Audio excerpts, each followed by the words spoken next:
രാഷ്ട്രീയത്തിന്റെ വിശാലമായ വേദിയിൽ സാമ്രാജ്യങ്ങൾ ഉയർന്നുവന്ന് തകർന്നടിയുന്നിടത്ത് ഇറാൻ ഒരു അനിഷേധ ശക്തിയായി നിലകൊള്ളുകയാണ്.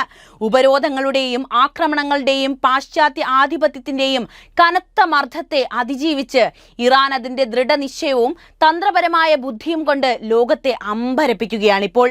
വെറുതെ ഇരുന്ന ഇറാനെ അങ്ങോട്ട് കയറി മാന്തിയ പാശ്ചാത്യ രാജ്യങ്ങൾ പണികൾക്ക് മേലെ പണികൾ വാങ്ങിക്കൂട്ടുന്ന കാഴ്ചയാണ് ലോകം കാണുന്നത്. 12 ദിവസത്തെ യുദ്ധത്തിന്റെ യുദ്ധഭൂമിയിൽ നിന്ന് ഷാങ്ഹായ് സഹകരണ സംഘടനയുടെ അതായത് SCO നയതന്ത്ര വേദികൾ വരെ ഇറാൻ തന്റെ പരമാധികാരവും ശക്തിയും ഉറപ്പിച്ച് ഒരു പുതിയ ലോകക്രമത്തിന്റെ വാസ്തുശില്പിയായി മാറുകയാണ്. ഇറാന്റെ ഈ ഉയർത്തെഴുന്നേൽപ്പ് അമേരിക്കയെയും ഇസ്രായേലിനെയും ഭീതിയിലാഴ്ത്തിയിട്ടുണ്ട്.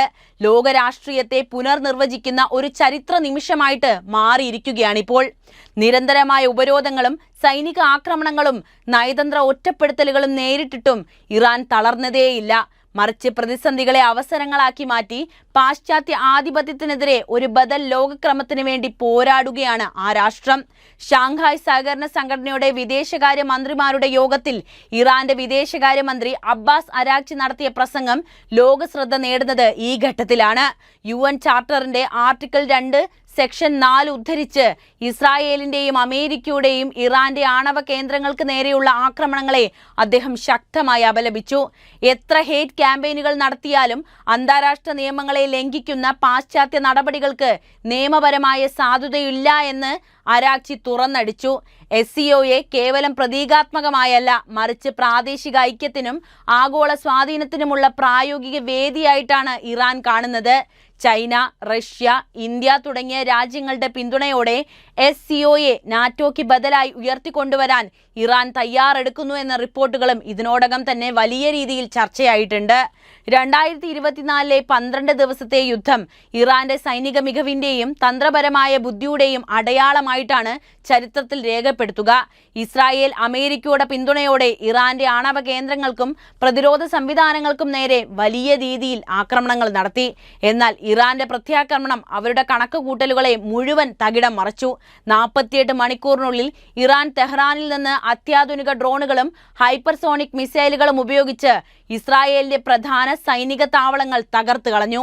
ഫത്താഹ് 110 മിസൈലുകൾ ഇസ്രായേലിന്റെ ആരോ പ്രതിരോധ സംവിധാനത്തെ നിഷ്പ്രഭമാക്കി. അമേരിക്കയുടെ പാട്രിയോട്ട് സംവിധാനവും പരാജയപ്പെട്ടു. ഇറാന്റെ സൈബർ യുദ്ധ വിഭാഗം ഇസ്രായേലിന്റെ ആശയവിനിമയ ശൃംഖലകളെല്ലാം തകർത്ത് കളഞ്ഞു. അവരുടെ പ്രതിരോധത്തെ ദുർബലമാക്കാൻ ഇറാൻ ഇത്രയും കാര്യങ്ങൾ ധാരാളമായിരുന്നു. 200-ലധികം ഡ്രോണുകളും 150-ലധികം മിസൈലുകളും ഉപയോഗിച്ച് ഇറാൻ ഇസ്രായേലിന്റെ 70% ആകാശ പ്രതിരോധ സംവിധാനങ്ങളും തകർത്ത് കളഞ്ഞിരുന്നു. അമേരിക്കൻ സൈനിക ഉപദേഷ്ടാക്കൾക്ക് കനത്ത നാശനഷ്ടമാണ് ഇറാൻ വരുത്തി ചേർത്തത്. ഈ യുദ്ധം ഇറാന്റെ സൈനിക ശക്തിയുടെ മാത്രമല്ല, അവരുടെ തന്ത്രപരമായ മികവിന്റെയും തെളിവായി മാറി. ഞങ്ങളെ ആക്രമിച്ചാൽ 10 ഇരട്ടി ശക്തിയോടെ തിരിച്ചടിക്കുമെന്ന മുന്നറിയിപ്പ് ഇറാൻ ലോകത്തിന് നൽകിയത് ഈ പശ്ചാത്തലത്തിലാണ്. SCOയെ ശക്തിപ്പെടുത്താനുള്ള ഇറാന്റെ രൂപരേഖ ആഗോള ശ്രദ്ധ ഇതിനോടകം തന്നെ പിടിച്ചുപറ്റിയിട്ടുണ്ട്.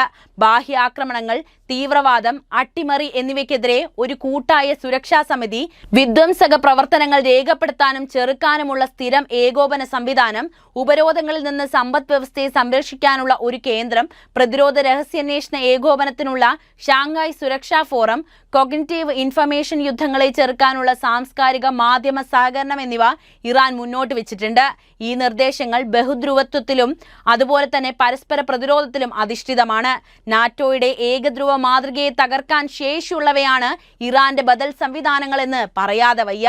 ആഗോള ജനസംഖ്യയുടെ 40% പ്രതിനിധീകരിക്കുന്ന SCO Iran, China, Russia, India എന്നിവയുടെ വ്യാവസായിക ശേഷിയോടെ അമേരിക്കയുടെ ആധിപത്യത്തെ വെല്ലുവിളിക്കാൻ പര്യാപ്തവുമാണ്. നാറ്റോയും SCOയും തമ്മിലുള്ള വ്യത്യാസം അവയുടെ ദർശനത്തിലാണ് എന്നതാണ് ഇവിടെ എടുത്തു പറയേണ്ട ഒരു വസ്തുത.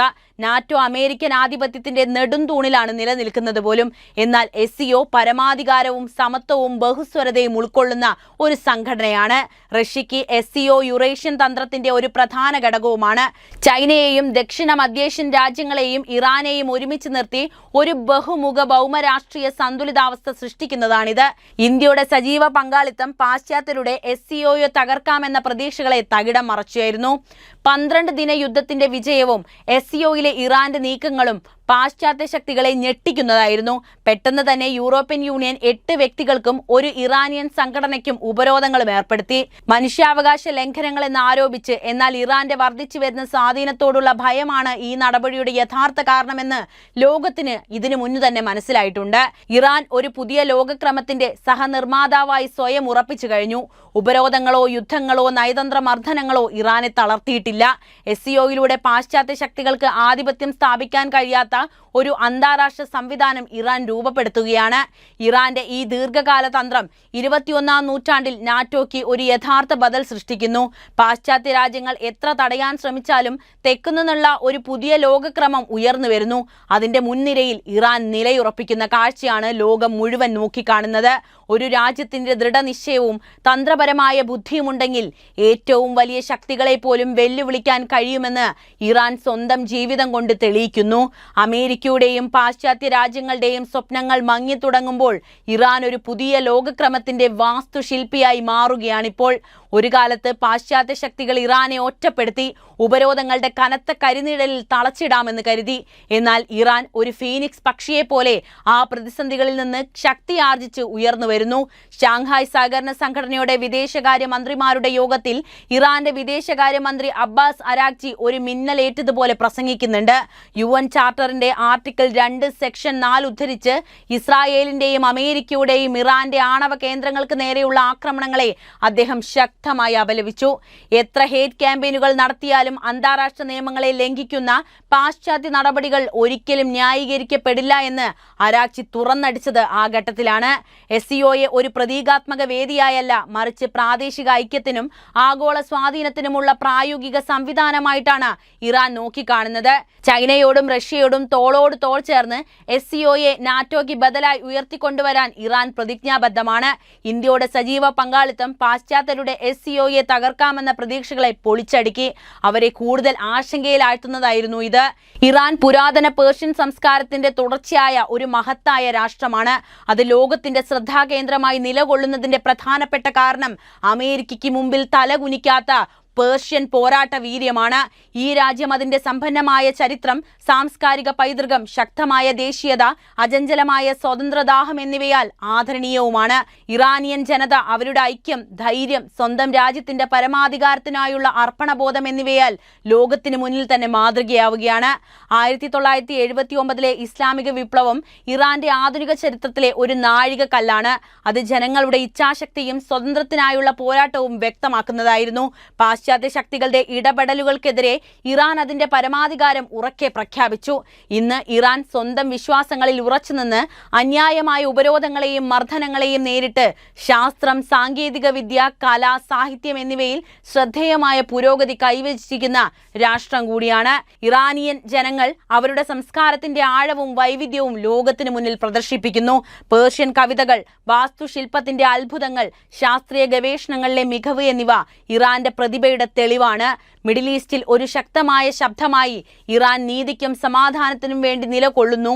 അന്യരുടെ ആധിപത്യത്തിനെതിരെ ധീരമായ പോരാട്ടം നടത്തുകയാണ് പേർഷ്യൻ ജനത.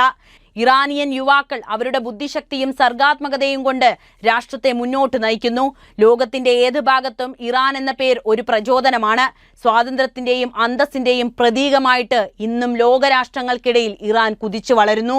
ഇറാൻ അതിന്റെ അഭിമാനകരമായ ചരിത്രവും ശോഭനമായ ഭാവിയും കൊണ്ട് എക്കാലവും ലോകരാഷ്ട്രങ്ങളുടെ മുന്നിൽ തലയുയർത്തി നിൽക്കുക തന്നെ ചെയ്യും. അപ്പോൾ ഇറാന്റെ ഈ വിജയത്തെ നിങ്ങൾ എങ്ങനെയാണ് നോക്കിക്കാണുന്നതെന്ന് ഇപ്പോൾ തന്നെ കമന്റായി രേഖപ്പെടുത്തണേ.